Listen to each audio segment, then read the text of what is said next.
রাশীয় president Vladimir Putin নিশ্চিত করেছেন বলে খবর বেরিয়েছে ভেনেজুয়েলায় মার্কিন সামরিক হামলা আসন্ন। এর মধ্যেই নাটকীয় অভিযানের জন্য রাশিয়া ভেনেজুয়েলার অভ্যন্তরে বিমান মোতায়েন করেছে। যুক্তরাষ্ট্রের প্রেসিডেন্ট ট্রাম্পের বিমানপথ বন্ধ ঘোষণার কারণে বিশ্বজুড়ে আতঙ্ক সৃষ্টি হয়েছে। মার্কিন যুক্তরাষ্ট্র ক্যারিবিয়ানের কাছাকাছি মাদুরোর ঘাঁটিগুলোতে বোমা হামলা চালানোর জন্য ফাইটার জেট প্রস্তুত করছে। ভেনেজুয়েলা বলেছে যে তারা সাম্রাজ্যবাদী যুক্তরাষ্ট্রের বিরুদ্ধে লড়াই করতে প্রস্তুত। ভেনেজুয়েলা যুক্তরাষ্ট্রের ক্রমবর্ধমান উত্তেজনার মধ্যে রাশিয়া পর্যটকদের জরুরি ভিত্তিতে সরিয়ে নেওয়া শুরু করেছে। আরটি নিউজের খবর অনুযায়ী রাশিয়ান পর্যটকদের নিরাপদে দেশে ফিরিয়ে আনার জন্য বিশেষ ব্যবস্থা নেওয়া হয়েছিল। এই ঘটনা এমন এক সময়ে ঘটল যখন মার্কিন প্রেসিডেন্ট ভেনেজুয়েলার বিমানপথকে বন্ধ ঘোষণা করেন। কারাকাস ট্রাম্পের এই সতর্কতাটিকে শত্রুভাবাপন্ন এবং একতরফা কাজ বলে নিন্দা করেছে। ভেনেজুয়েলা যুক্তরাষ্ট্রের বিরুদ্ধে ল্যাটিন আমেরিকায় একটি ঔপনিবেশিক হুমকি চাপিয়ে দেওয়ার অভিযোগ করেছে। ভেনেজুয়েলার কাছে মার্কিন সামরিক সমাবেশ নিরাপত্তার উদ্বেগ মারাত্মকভাবে বাড়িয়ে দিয়েছে। ট্রাম্প অভিযোগ করেছিলেন মাদুরো মাদক কার্টেল এবং নার্কো সন্ত্রাসবাদীদের আশ্রয় দিচ্ছেন। কারাকাস জোর দিয়ে বলেছে কোনো বিদেশি শক্তি তাদের বিমানপথের নিয়ন্ত্রণ নির্ধারণ করতে পারে না। ট্রাম্প বলেছিলেন ভেনেজুয়েলার বিরুদ্ধে পদক্ষেপ যতটা আশা করা হয়েছিল তার চেয়েও দ্রুত ঘটতে পারে। মাদুরো দাবি করেছেন ওয়াশিংটন আগ্রাসনের জন্য বিচিত্র অজুহাত তৈরি করছে। ভেনেজুয়েলার প্রেসিডেন্ট যুক্তরাষ্ট্রকে অকারণ আঞ্চলিক সংঘাত শুরু করার বিরুদ্ধে সতর্ক করেছেন।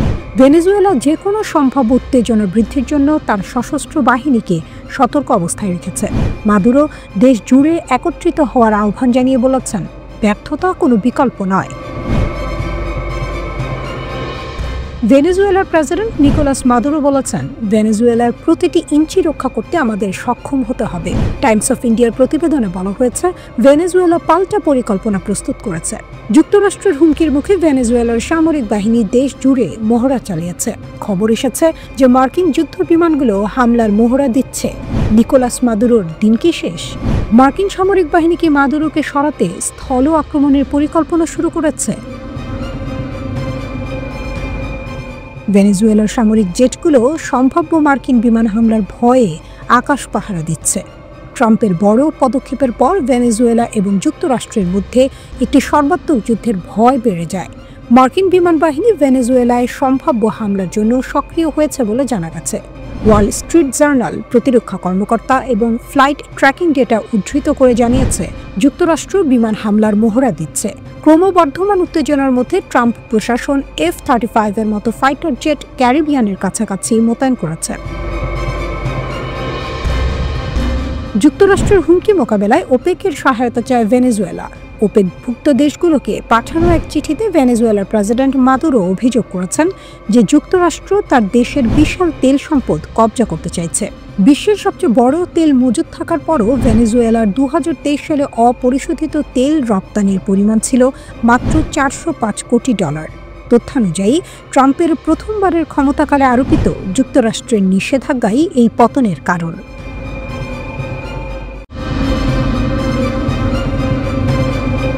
যুদ্ধ, ক্ষমতা টানাপোড়েন আর গোপন কূটনীতির এই সময়ে মস্কোর বুকে ঘটল এক নাটকীয় মোড়, যা হয়তো বদলে দিতে পারে বিশ্ব রাজনীতির গতিপথ। ইরান ও রাশিয়া দুই নায়ক যারা নিজেদের অস্তিত্বের লড়াইয়ে অবিচল এক নতুন অধ্যায়ের সূচনা করলেন।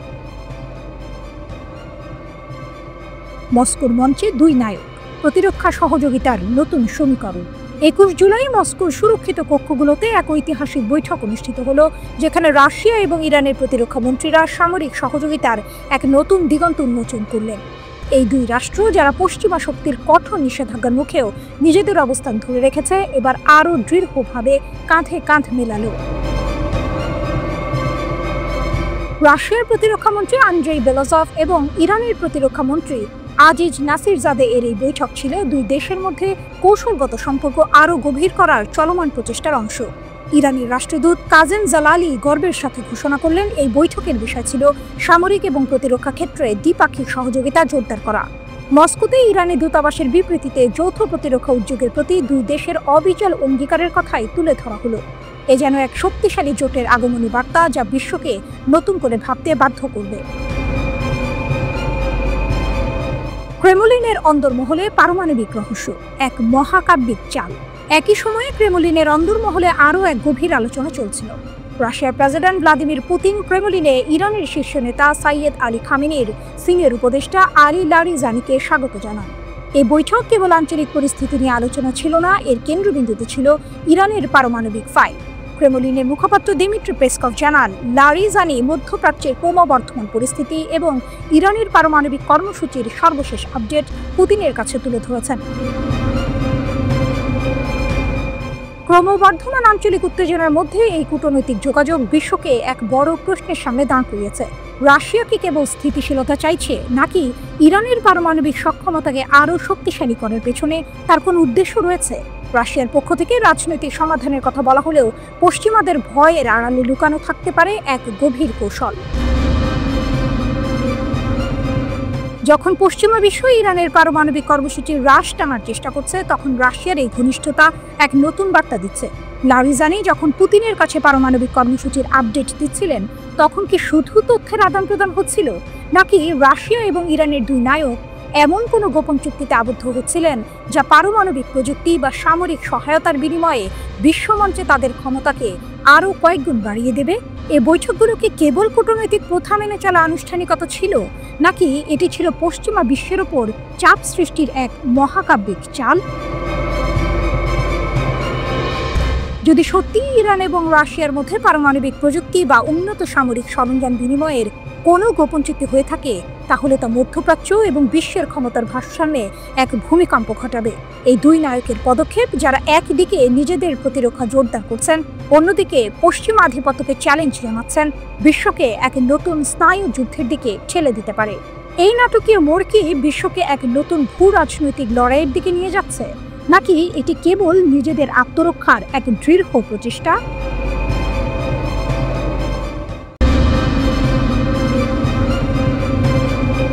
ইরানের নতুন প্রতিরক্ষা ও পারমাণবিক কৌশল। মধ্যপ্রাচ্যের আকাশে উত্তেজনা ফের ঘনীভূত হচ্ছে। ইরান, যে দেশ বছরের পর বছর বিদেশি হুমকি, চাপে, আক্রমণে দাঁড়িয়েছে অটল, এবার তার প্রতিরক্ষা নীতি ও পারমাণবিক অবস্থান পুনর্বিবেচনার ডাক দিচ্ছে। ইরানের ৭০ জন সংসদ সদস্য সুপ্রিম ন্যাশনাল সিকিউরিটি কাউন্সিল, আইনসভা, নির্বাহী ও বিচার বিভাগীয় শাখার প্রধানদের উদ্দেশ্যে চিঠি পাঠালেন। চিঠিতে বলা হয়েছে, দেশের প্রতিরক্ষা মতবাদ ও পারমাণবিক অবস্থান আবার মূল্যায়ন করা প্রয়োজন।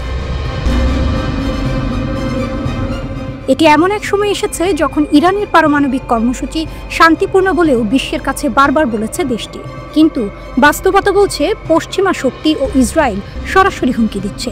জুনে ইসরায়েল মার্কিন সাহায্যে ইরানের ক্ষেপণাস্ত্র এবং পারমাণবিক স্থাপনাগুলোর উপর আক্রমণ চালায়। ফোর্দো সহ ৩টি স্থাপনায় হামলা, যা আন্তর্জাতিক আইন ও এনপিটি চুক্তি লঙ্ঘন করে ইরানকে কঠোর অবস্থান নেয়ার পথে ঠেলে দেয়। ইরানের প্রতিরক্ষা মতবাদে স্পষ্টভাবে বলা আছে, পারমাণবিক অস্ত্র তৈরি বা ব্যবহার করা যাবে না। এটি সুপ্রিম লিডার সাইয়েদ আলী খামেনির ফতোয়ার উপর ভিত্তি করে তৈরি। কিন্তু আইন প্রণেতারা মনে করেন, এই মতবাদ শুধু নীতি নয়, এটি জাতির আত্মমর্যাদা, শক্তি ও প্রতিরোধের প্রতীক। যখন আন্তর্জাতিক সম্প্রদায় নিষেধাজ্ঞার পুনর্বহাল নিয়ে চাপ সৃষ্টি করছে, ইরান তা মোকাবিলায় প্রস্তুত। ইরানের সর্বোচ্চ জাতীয় নিরাপত্তা পরিষদ ঘোষণা দিল, আন্তর্জাতিক আণবিক শক্তি সংস্থা IAEA এর সঙ্গে সহযোগিতা স্থগিত করা হচ্ছে। তারা বলেছে, ইউরোপীয় 3টি দেশের রাজনৈতিক উদ্দেশ্য প্রণোদিত পদক্ষেপ এবং চাপের কারণে এই সিদ্ধান্ত নেওয়া হলো। এখানে শক্তির চিহ্ন স্পষ্ট, ইরান আর চুপচাপ প্রতিরোধ করবে না। আইন প্রণেতারা সতর্ক করে বলেছেন, চাপের যে কোনো প্রচেষ্টা দেশের জন্য পূর্বের চেয়ে কঠোর ও আরও সিদ্ধান্তমূলক প্রতিক্রিয়া ডেকে আনবে। ইরান জানিয়েছে, তারা যে নতুন চাপে মোকাবিলা করতে সক্ষম তা দেশকে পিছনে টানে না, বরং তাদের প্রতিরক্ষা ও শক্তি আরও দৃঢ় করে। সাম্প্রতিক চুক্তিতে IAEA এর পরিদর্শকরা সীমিত প্রবেশাধিকার পেয়েছিলেন, কিন্তু পূর্ণ তদারকি কখনো পুনঃপ্রতিষ্ঠিত হয়নি।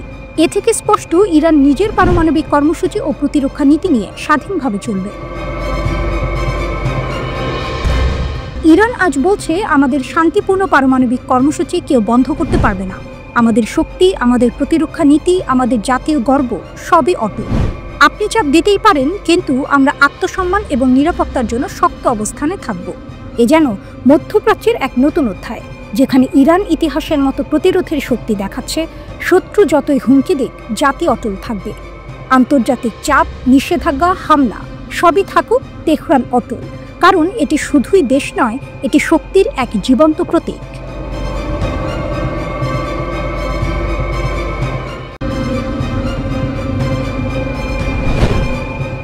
ইরান ও চীনের গোপন সামরিক সহযোগিতা, ক্ষেপণাস্ত্র শক্তির পুনর্নির্মাণ। ইরান ও চীনের ক্ষেপণাস্ত্র সহযোগিতার নতুন অধ্যায়। ইসরায়েলি সংবাদ মাধ্যম ইয়েদিওত আহরোনোট জানিয়েছে, ইরান বর্তমানে তার ক্ষেপণাস্ত্র অস্ত্রাগার পুনর্নির্মাণের জন্য চীনের সাহায্য নিচ্ছে। তবে এই খবরটি ছিল ইসরায়েলি গোয়েন্দাদের এক সূত্র থেকে, যার ব্যাখ্যা এখনও পুরোপুরি পরিষ্কার হয়নি। কিন্তু প্রশ্নটা ঘুরতেই থাকে, কেন চীন এখন এমন একটি সংঘাতে নিজেদের জড়িয়ে নেবে যখন তারা এতদিন দূরে থাকার চেষ্টা করেছে? এটা নতুন কিছু নয়। 1988 সালের ইরান ইরাক যুদ্ধের পর থেকে ইরান নিজেদের ক্ষেপণাস্ত্র শক্তির উন্নতির জন্য চীনের সহায়তা পেতে শুরু করে। সেই সময় থেকেই চীন ইরানকে ক্ষেপণাস্ত্র প্রযুক্তি এবং কৌশলগত সহযোগিতা দিয়ে আসছে। তাদের সহযোগিতা শুধু অস্ত্র রপ্তানি নয়, বরং প্রযুক্তিগত সহায়তাও ছিল, যার ফলে ইরান তার ক্ষেপণাস্ত্র কর্মসূচি শক্তিশালী করে। চীন যে শুধুমাত্র রপ্তানি করেছে তা নয়, তারা ইরানের ইঞ্জিনিয়ারদের প্রশিক্ষণও দিয়েছে, যাতে ইরান নিজের শক্তি গড়ে তুলতে পারে। তবে 2000 সালের পর থেকে চীনের উপস্থিতি কিছুটা কমে গিয়েছিল, যখন ইরান নিজের আভ্যন্তরীণ সামরিক শিল্প গড়ে তোলার জন্য কাজ শুরু করে। এরপরও চীন কখনো ইরানের পাশে ছিল, বিশেষ করে ক্ষেপণাস্ত্র প্রযুক্তির ক্ষেত্রে। ইরান তার সামরিক প্রকল্পে সাহায্যের জন্য চীনের কাছে কিছু উপাদান চেয়ে এসেছিল, আর চীন এই সহায়তা সময় সময় প্রদান করেছে। চীনের কাছে প্রযুক্তি, ইরানের কাছে তেল। এখন ইরান যখন চীনের কাছে আরও সাহায্য চাইছে, তখন এর পেছনে রয়েছে দুটি বড় কারণ। একদিকে চীন ইরানকে তেল সরবরাহ করে, অন্যদিকে ইরান তাদের ক্ষেপণাস্ত্র মজুদ পুনর্নির্মাণের জন্য প্রয়োজনীয় উপাদান সংগ্রহ করছে। এর মাধ্যমে চীন ইরান সম্পর্ক কেবল সামরিক নয়, বরং অর্থনৈতিকও হয়ে উঠেছে। বিশ্বের শক্তির অক্ষের মধ্যে ইরান এবং চীনের এই সহযোগিতা পরবর্তী উত্তেজনার কারণ হতে পারে, কারণ চীন তাদের সামরিক সহযোগিতা আরও বাড়িয়ে দিয়েছে। ইসরায়েল গত কয়েক বছর ধরে ইরানের ক্ষেপণাস্ত্র মজুদকে দুর্বল করতে নানা পদক্ষেপ নিয়েছে, কিন্তু এবার চীন ইরানকে সেই শক্তি পুনর্নির্মাণে সাহায্য করছে। ইসরায়েল এখন আর তেহরানকে আগের মতো প্রতিরোধ করতে সক্ষম নয়, কারণ তাদের হাতে সেই কৌশলগত গভীরতা নেই। আর তাই ইরানের প্রতিরোধের সবচেয়ে কার্যকর উপায় হলো তাদের ক্ষেপণাস্ত্র মজুদ পুনর্নির্মাণ করা। এখন প্রশ্ন হলো, চীন কেন এমন একটি যুদ্ধের মধ্যে নিজেকে জড়িয়ে নেবে? তাদের কাছে কি ইরানকে সহযোগিতা দেওয়ার কোনো বিশেষ সুবিধা রয়েছে? ইরান যখন তার ক্ষেপণাস্ত্র ক্ষমতা পুনর্নির্মাণ করছে, তখন আন্তর্জাতিক মহল প্রশ্ন করছে, এটাই কি চীনের সঠিক সময় নয়? এই সহযোগিতা চীনের আন্তর্জাতিক ভাবমূর্তি নতুন করে তৈরি করতে পারে। তবে যদি এটি রক্ষিত থাকে, তাহলে বিশ্বের চোখ থাকবে ইরান ও চীনের উপর। আজ ইরান ও চীনের শক্তির উত্থান, একসাথে তারা যে শক্তিশালী জোট গড়তে থাকে, আজ ইরান ও চীনের শক্তির উত্থান, একসাথে তারা যে শক্তিশালী জোট করতে পারে, তা বিশ্ব শক্তিগুলির জন্য নতুন এক সংকেত হয়ে উঠবে। এটাই হতে পারে এক নতুন যুগের সূচনা, যেখানে ইরান ও চীন একটি শক্তিশালী সামরিক জোট গড়ে তুলবে।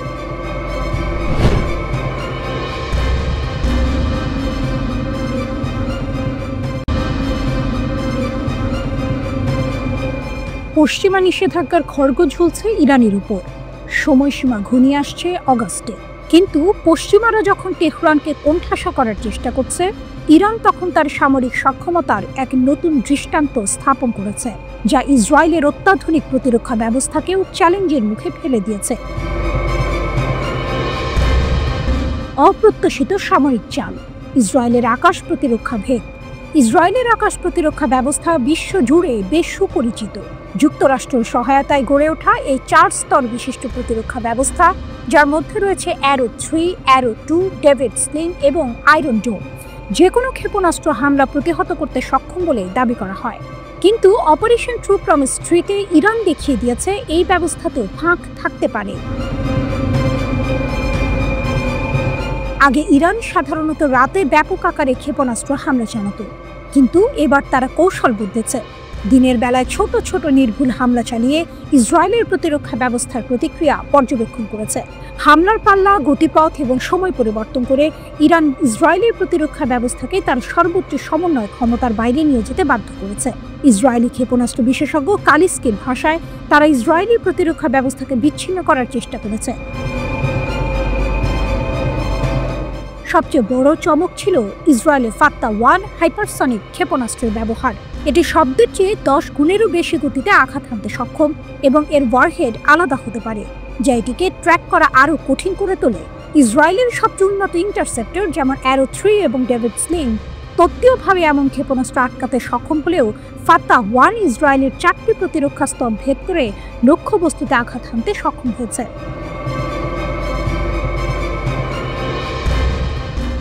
ব্যয়বহুল প্রতিরক্ষা বনাম ইরানের উদ্ভাবন। এই হামলার ফলে ইসরায়েলের ইন্টারসেপ্টরের খরচ এবং ঘাটতি প্রকটভাবে সামনে এসেছে। ইসরায়েলকে বাধ্য হয়ে সবচেয়ে বড় হুমকির ক্ষেপণাস্ত্রগুলোকেই কেবল টার্গেট করতে হচ্ছে। এর অর্থ হলো কিছু ক্ষেপণাস্ত্র ইসরায়েলের প্রতিরক্ষা ব্যবস্থা ভেদ করে চলে গেছে। এই ঘটনাগুলো বিশেষ করে সংঘাতের গতি এবং ভৌগোলিক নিয়ন্ত্রণ করার ইরানের ক্ষমতা, কৌশলগত ক্ষমতার ভারসাম্যে একটি উল্লেখযোগ্য পরিবর্তনের ইঙ্গিত দেয়। এমনকি পশ্চিমা বিশেষজ্ঞরাও স্বীকার করতে বাধ্য হয়েছেন যে ইরান পশ্চিমা ক্ষেপণাস্ত্র প্রতিরক্ষা মতবাদের মূল নীতিকে চ্যালেঞ্জ করেছে। র্যান্ড কর্পোরেশনের রাফায়েল কোহেন স্বীকার করেছেন যে কোনো ক্ষেপণাস্ত্র ব্যবস্থা, এমনকি ইসরায়েলের মতো অত্যাধুনিক ব্যবস্থাও শেষ পর্যন্ত দুর্বলতা প্রকাশ করবে। তার মতে একটি প্রতিরক্ষা ব্যবস্থার মূল বিষয় হলো নিখুঁত একক স্তর তৈরি করা নয়, বরং এর সম্মিলিত প্রভাব। কালিস্কি যেমনটি বলেছেন, আমরা উভয়েই শেখার প্রক্রিয়ায় আছি। তারা তাদের আক্রমণ উন্নত করার চেষ্টা করছে আর আমরা আমাদের প্রতিরক্ষা। এই উক্তিটি ইসরায়েলি দর্শকদের আশ্বস্ত করার উদ্দেশ্যে বলা হলেও এটি তেহরানের দীর্ঘদিনের দাবিকেই সমর্থন করে। প্রতিরোধ, উদ্ভাবন এবং কৌশলগত গভীরতা ভারী সশস্ত্র প্রতিপক্ষের বিরুদ্ধেও ক্ষমতার ভারসাম্যকে বদলে দিতে পারে। ইরানকে তাহলে পশ্চিমাদের নিষেধাজ্ঞার চাপ উপেক্ষা করে নিজস্ব পথেই হাঁটবে, নাকি শেষ মুহূর্তে কোনো চুক্তি হবে? অগাস্টের সময়সীমা ঘনিয়ে আসার সাথে সাথে এই প্রশ্নগুলোর উত্তর আরও স্পষ্ট হবে।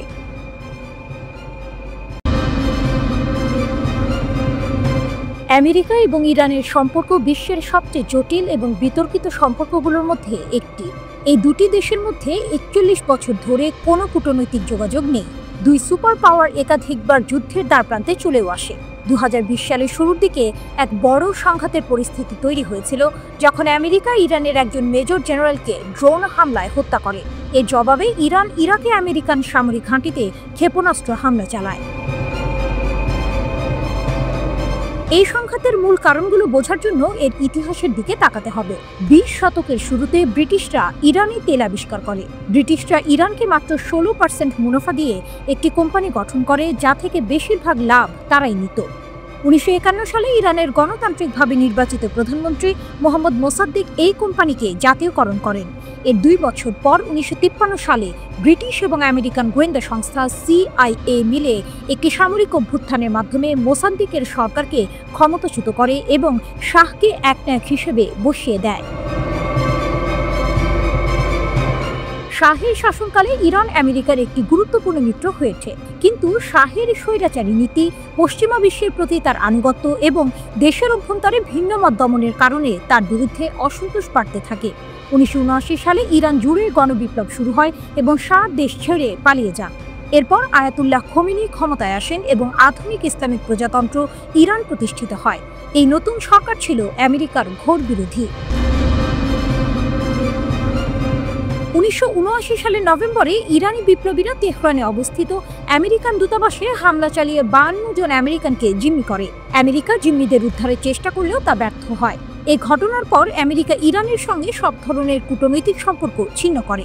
এরপর 1980 সালে ইরাক ইরানের ওপর আক্রমণ করলে 8 বছরব্যাপী এক রক্তক্ষয়ী যুদ্ধের শুরু হয়। আমেরিকা তখন ইরাকের শাসক সাদ্দাম হোসেনকে সমর্থন ও অস্ত্র সরবরাহ করে।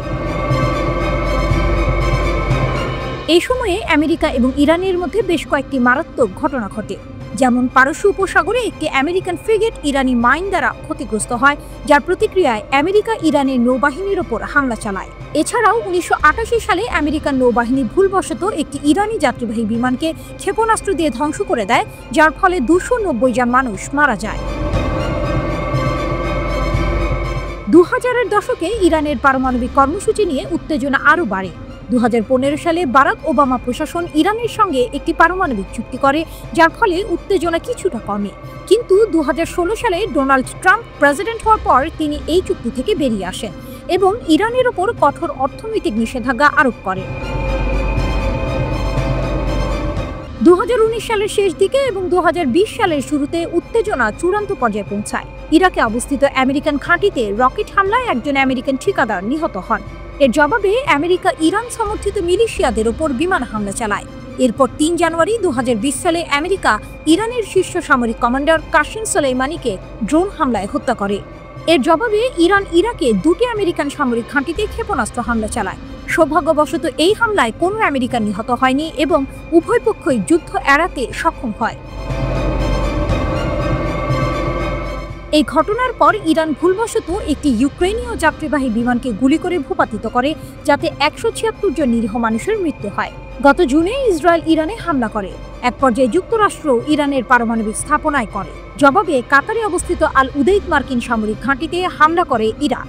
এরপরই যুদ্ধবিরতিতে সম্মত হয় ইরান ও ইসরায়েল।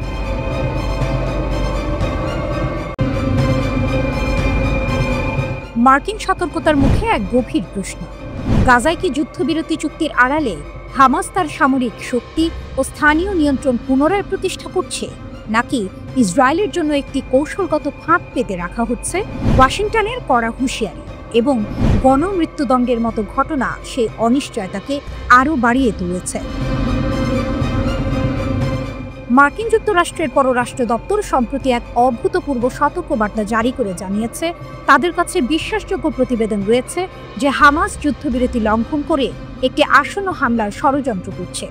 এই পদক্ষেপকে চুক্তির সরাসরি এবং গুরুতর লঙ্ঘন বলে অভিহিত করেছে ওয়াশিংটন। তবে যুদ্ধবিরতি চুক্তি কার্যকর হওয়ার পরপরই গাজার অভ্যন্তরে যে পরিস্থিতি তৈরি হয়েছে তা হামাসের অপ্রতিরোধ নিয়ন্ত্রণ পুনঃপ্রতিষ্ঠার ইঙ্গিত দেয়। ইসরায়েলি বাহিনী গাজা থেকে সরে যাওয়ার সাথে সাথে হামাস দ্রুত তার প্রশাসনিক ক্ষমতা সংহত করতে শুরু করে। এই পুনরুত্থান বিশ্বকে এক স্পষ্ট বার্তা পাঠায়: আমরা এখনো এখানে আছি। সবচেয়ে উদ্বেগজনক বিষয়টি হলো, যুদ্ধবিরতির সময় হামাস তার অভ্যন্তরীণ প্রতিদ্বন্দ্বী গোষ্ঠীগুলোর বিরুদ্ধে চরম সহিংসতা চালায়। স্থানীয় নিয়ন্ত্রণের জন্য লড়াইরত সশস্ত্র দল, বিশেষ করে দুগবুশ গোত্রের সদস্যদের সহ 50 জনেরও বেশি সহযোগীকে গণমৃত্যুদণ্ড বা হত্যা করা হয়েছে। গাজা শহরের বাসিন্দাদের কাঁপিয়ে দেয়া এই গণমৃত্যুদণ্ড ইঙ্গিত দেয় যে হামাস কেবল সামরিক শক্তি নয়, বরং শাসন ক্ষমতাকেও পুনর্গঠিত করতে চাইছে। বিশ্লেষকরা বলছেন, হামাস এই সুযোগকে পুরনো স্কোর নিষ্পত্তি এবং যে কোনো অহামাস প্রশাসনিক কাঠামো গড়ে তোলার প্রচেষ্টাকে শুরুতেই দমন করার জন্য ব্যবহার করছে। নিজের সামাজিক যোগাযোগ মাধ্যম ট্রুথ সোশ্যালে দেয়া এক পোস্টে ট্রাম্প লেখেন, যদি হামাস গাজার লোকজনকে হত্যা করা অব্যাহত রাখে, যা চুক্তিতে ছিল না, তবে আমাদের তাদের বিরুদ্ধে কঠোর পদক্ষেপ নেওয়া ছাড়া আর কোনো উপায় থাকবে না। এক্ষেত্রে আমাদের বলতে কাদের বুঝিয়েছেন সেটা পোস্টে স্পষ্ট করেননি ট্রাম্প। মার্কিন স্টেট ডিপার্টমেন্টের পক্ষ থেকে আসন্ন আক্রমণ সম্পর্কে এই ধরনের সুনির্দিষ্ট সতর্কবার্তা প্রদান হামাসের দীর্ঘমেয়াদী প্রতিশ্রুতির ওপর গুরুতর সন্দেহ আরোপ করে। এটি চলমান কূটনৈতিক প্রক্রিয়ায় এক বিশ্বাসযোগ্যতার সংকট তৈরি করেছে। ওয়াশিংটন মিশর, কাতার এবং তুরস্ককে সতর্ক করেছে। এই 3টি দেশই গাজা শান্তির গ্যারান্টার হিসেবে পরিচিত। নিজেদের অফিসিয়াল চ্যানেলে একটি ভিডিও প্রকাশ করেছে হামাস। ভিডিওতে দেখা যায় প্রকাশ্যে চোখ বাঁধা ও হাঁটু গেড়ে বসিয়ে রাখা 8 সন্দেহভাজনের মৃত্যুদণ্ড কার্যকর করা হচ্ছে। ভিডিওতে তাদের শত্রুর সহযোগী ও বেআইনি কাজে সম্পৃক্ত বলে উল্লেখ করা হয়। বহু মাস ধরে চলা ইসরায়েলি সামরিক অভিযানের পরেও হামাসের সশস্ত্র শাখা গেরিলা কৌশল অবলম্বন করে প্রতিরোধ বজায় রেখেছে। গাজার ঘনবসতিপূর্ণ অঞ্চল এবং ভূগর্ভস্থ টানেল এই নেটওয়ার্ক তাদের টিকে থাকার প্রধান কারণ। পর্যবেক্ষকরা মনে করছেন, হামাসকে নিরস্ত্র করা যে কোনো শান্তি পরিকল্পনার সবচেয়ে কঠিন অংশ হবে, কারণ হামাসের আসল শক্তি তার রকেট বা সুড়ঙ্গে নয়, তাদের সবচেয়ে বড় শক্তি হলো তাদের আদর্শিক দৃঢ়তা এবং গাজার শাসন ব্যবস্থার শূন্যতা পূরণ করার ক্ষমতা।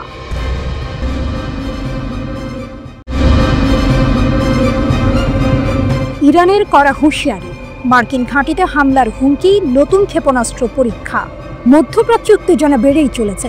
ইরান স্পষ্ট জানিয়ে দিয়েছে, যদি উস্কানি দেওয়া হয় তাহলে এই অঞ্চলে থাকা সমস্ত মার্কিন সামরিক ঘাঁটিতে হামলা চালানো হবে। ইরানের পররাষ্ট্রমন্ত্রী ব্রিগেডিয়ার জেনারেল আজিজ নাসিরজাদি ঘোষণা করেছেন, মার্কিন যুক্তরাষ্ট্রের সমস্ত সামরিক ঘাঁটি ইরানের ক্ষেপণাস্ত্রের পাল্লার মধ্যে আছে। এই সতর্কবার্তা এমন এক সময় এলো যখন ইরান তার সীমান্তে বিদেশি সামরিক উপস্থিতির বিরুদ্ধে কড়া অবস্থান নিয়েছে।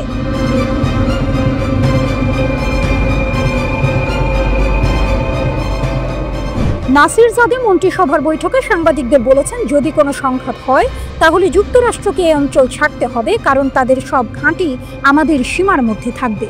তিনি আরও বলেন, ইরান ঘাঁটি এবং যে দেশগুলো তাদের আশ্রয় দিয়েছে তাদের মধ্যে কোনো পার্থক্য করবে না।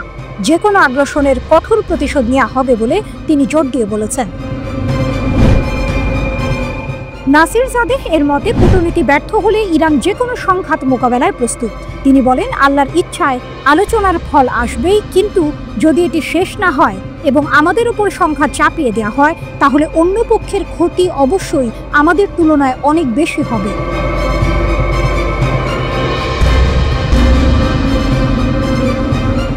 প্রতিরক্ষামন্ত্রী ব্রিগেডিয়ার জেনারেল নাসিরজাদে আরও জানিয়েছেন যে ইরান সম্প্রতি 2 টন ওয়ারহেড সহ একটি শক্তিশালী নতুন ক্ষেপণাস্ত্র সফলভাবে পরীক্ষা করেছে।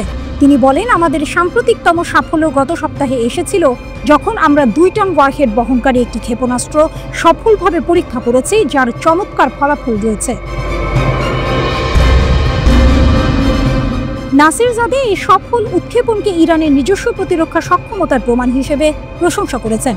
তিনি বলেন, আমরা প্রতিরক্ষা বিষয়ে খুব ভালো অগ্রগতি করেছি। আমাদের অপারেশনাল বাহিনী সম্পূর্ণরূপে সজ্জিত। এটি আত্মনির্ভরশীল সামরিক শক্তি বিকাশে ইরানের দৃঢ় সংকল্পকে নিশ্চিত করে। তেহরানের বার্তা স্পষ্ট, এই অঞ্চলে মার্কিন সামরিক আধিপত্যের যুগ শেষ। বর্ধিত ক্ষেপণাস্ত্র ক্ষমতা এবং প্রতিরোধ জাতীয় মর্যাদার উপর ভিত্তি করে একটি মতবাদের মাধ্যমে ইরান নিজেকে এমন একটি আঞ্চলিক শক্তি হিসেবে প্রতিষ্ঠিত করেছে যা হুমকি বা বিদেশি চাপের কাছে মাথা নত করতে রাজি নয়। পশ্চিমা শক্তিগুলো যখন আঞ্চলিক গতিশীলতা নিয়ন্ত্রণ করার চেষ্টা করছে, তখন ইরানের অগ্রগতি শুধু সামরিক সংকেত হিসেবেই নয়, বরং আত্মরক্ষা এবং আধিপত্য বা জবরদস্তি প্রতিরোধের সার্বভৌম অধিকারের রাজনৈতিক দাবি হিসেবেও কাজ করে।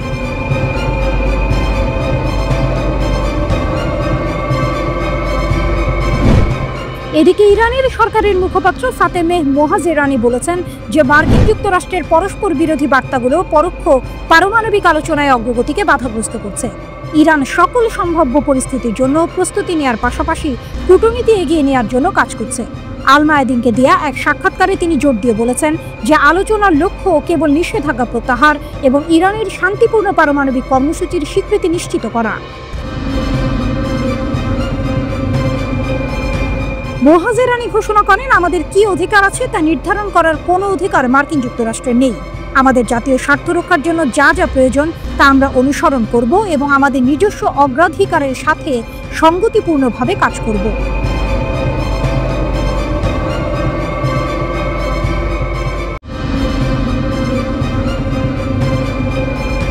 ইরান, অদম্য এক জাতির অবিশ্বাস্য উত্থান।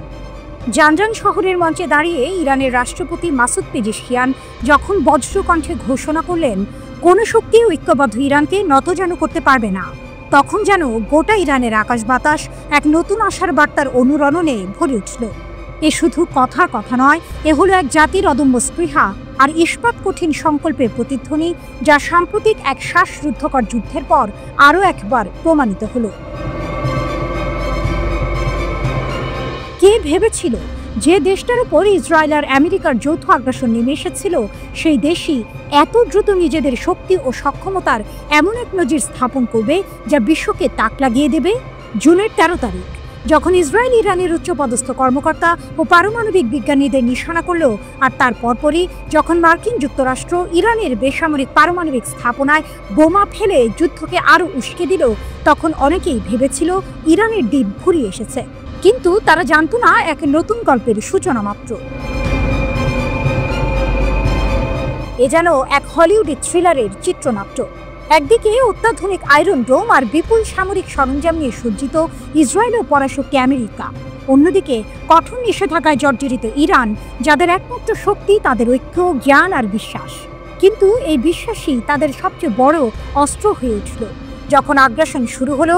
ইরানি জনগণ, পুলিশ, নিরাপত্তা বাহিনী এবং বিশেষ করে ক্ষেপণাস্ত্র বিজ্ঞানীরা যে সম্মানজনক ও শক্তিশালী প্রতিরোধ গড়ে তুললেন, তা ছিল সত্যিই প্রশংসার যোগ্য।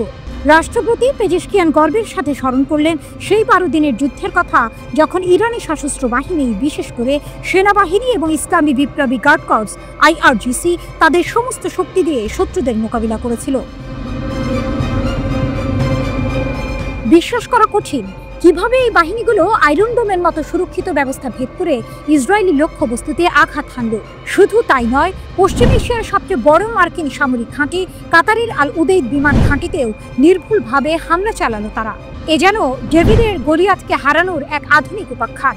শত্রুদের সমস্ত হুমকি ও চাপকে তুচ্ছ করে ইরানি জাতীয় সশস্ত্র বাহিনী শুধু জাতীয় সার্বভৌমত্বের রক্ষা করেনি, তারা দেখিয়ে দিয়েছে যে দৃঢ় সংকল্পের কাছে কোনো বাধাই বড় নয়। যুদ্ধের মোড় ঘুরতে শুরু করলেও 24শে জুন ইসরায়েলি সরকার ও মার্কিন যুক্তরাষ্ট্র ইরানের এই অপ্রত্যাশিত ও শক্তিশালী পাল্টা হামলায় এতটাই হতভম্ব হয়ে গিয়েছিল যে তাদের পক্ষে আর যুদ্ধ চালিয়ে যাওয়া সম্ভব হয়নি। তেল আবিব যুদ্ধবিরতি চাইতে বাধ্য হলো। এ যেন এক অবিশ্বাস্য টুইস্ট। যে দেশগুলো ইরানকে নতজানু করতে চেয়েছিল, তারাই শেষ পর্যন্ত নিজেদের গুটিয়ে নিতে বাধ্য হলো। ইসলামী বিপ্লবী নেতা আয়াতুল্লাহ সাইয়েদ আলী খামেনি ঠিকই বলেছিলেন, এই 12 দিনের যুদ্ধ ইরানি জাতির শক্তি ও দৃঢ়তা প্রকাশ করেছে। বিশ্ব দেখেছে ইসলামী প্রজাতন্ত্রের ভিত্তির অতুলনীয় দৃঢ়তা। এই যুদ্ধ ছিল ইরানের জন্য তাদের ইচ্ছা শক্তি এবং সক্ষমতা প্রদর্শনের এক মোক্ষম সুযোগ। পেজেশকিয়ানের কথাগুলো তাই শুধু স্লোগান নয়, এ হলো এক ঐতিহাসিক সত্যের প্রতিধ্বনি। যতক্ষণ পর্যন্ত ইরানি জনগণ তাদের ঐক্য ও সংহতি বজায় রাখবে, ততক্ষণ পর্যন্ত কোনো বাধা তাদের অগ্রগতিকে বাধাগ্রস্ত করতে পারবে না। এই যুদ্ধ ইরানকে বিশ্বের দরবারে এক নতুন পরাশক্তি হিসেবে তুলে ধরেছে, যারা নিজেদের আত্মমর্যাদা ও সার্বভৌমত্বের জন্য যে কোনো মূল্যে লড়তে প্রস্তুত। অদূর ভবিষ্যতে ইরান কি আরও বড় কোনো চমক নিয়ে আসছে?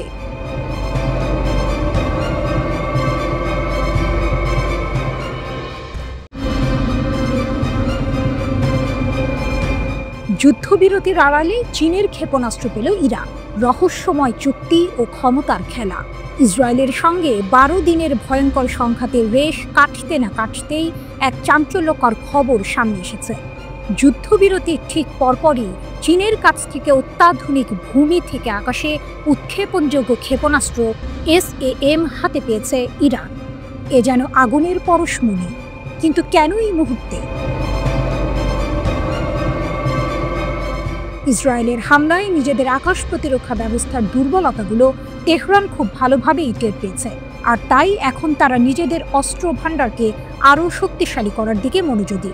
ঘটনাটা আরও রহস্যময় হয়ে ওঠে যখন একজন আরব গোয়েন্দা কর্মকর্তা মিডল ইস্ট আইকে জানান, গত 24 জুন ইরান ইসরায়েল যুদ্ধবিরতির পরে এই চীনা ক্ষেপণাস্ত্র ব্যবস্থা তেহরানে পৌঁছেছে। নাম প্রকাশে অনিচ্ছুক আরেক আরব কর্মকর্তা আরও জানান, যুক্তরাষ্ট্রের আরব মিত্ররাও ইরানের এই সামরিক প্রস্তুতির বিষয়ে ওয়াকিবহাল ছিল। এমনকি হোয়াইট হাউসকেও নাকি ইরানের এই অগ্রগতি সম্পর্কে জানানো হয়েছে। তবে ঠিক কতগুলো ক্ষেপণাস্ত্র ইরান পেয়েছে তা নিয়ে মুখে কুলুপ এঁটেছেন সবাই। রহস্য আরও দানা বাঁধে যখন একজন কর্মকর্তা ফাঁস করেন ইরান নাকি তেলের বিনিময়ে এই ক্ষেপণাস্ত্রগুলো কিনেছে। এই লেনদেন যে শুধু সাধারণ ব্যবসা নয়, তার প্রমাণ পাওয়া যায় চীনের সঙ্গে ইরানের গভীর সম্পর্ক থেকে। মার্কিন জ্বালানি তথ্য সংস্থার মে মাসের প্রতিবেদন বলছে, ইরানের প্রায় 90% অপরিশোধিত তেল ও কনডেনসেট চীনে রপ্তানি হয়। এমনকি যুক্তরাষ্ট্রের কঠোর নিষেধাজ্ঞা সত্ত্বেও চীন গত কয়েক বছর ধরে রেকর্ড পরিমাণ ইরানি তেল আমদানি করে চলেছে।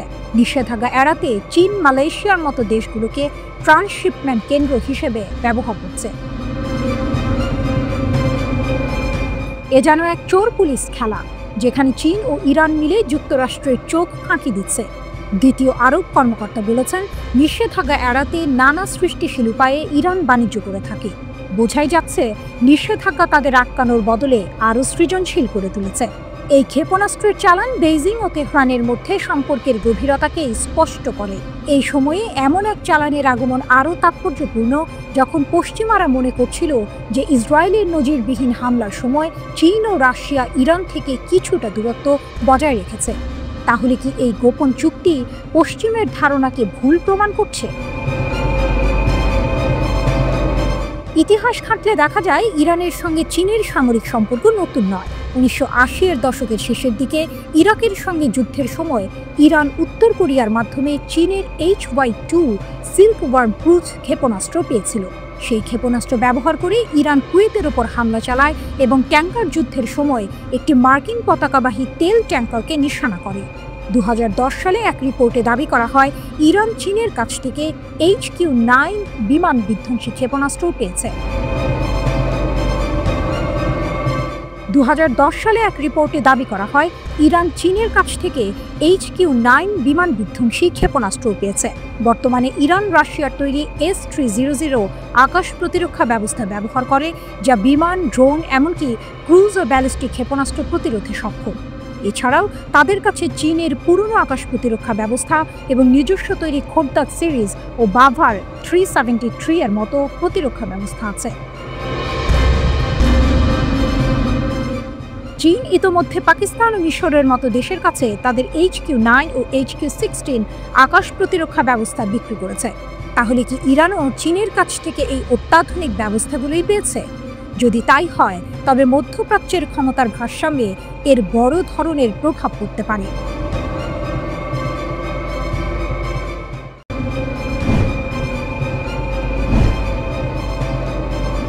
ইসরায়েলের আপত্তি সত্ত্বেও গাজায় 2000 তুর্কি সৈন্য পাঠানোর প্রস্তুতি নিচ্ছে তুরস্ক।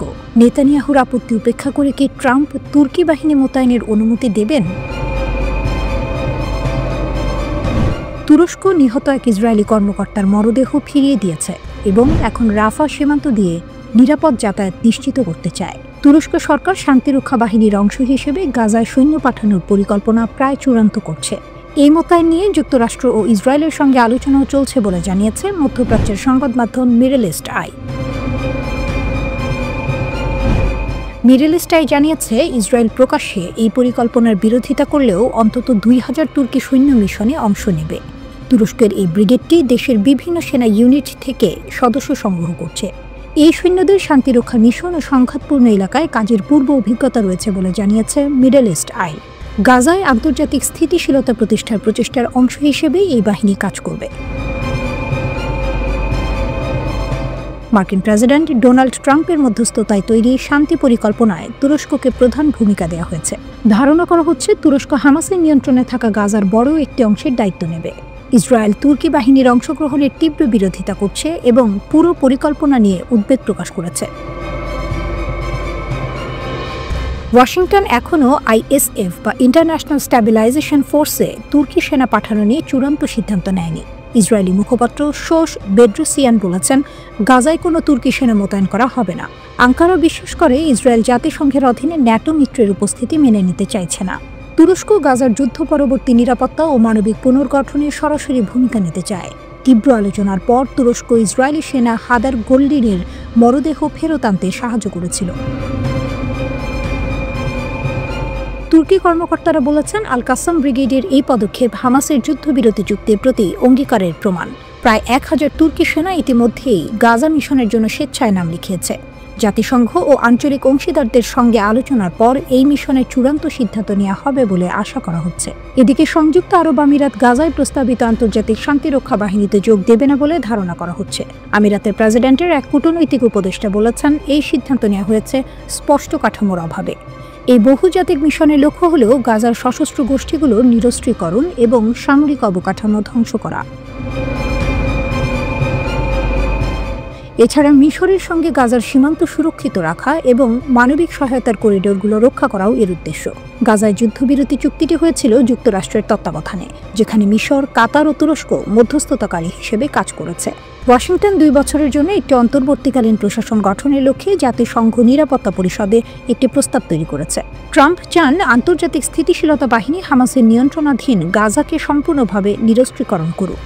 এই বাহিনী গাজার সীমান্ত সুরক্ষিত রাখবে এবং নবগঠিত ফিলিস্তিনি পুলিশ বাহিনীকে সহায়তা করবে।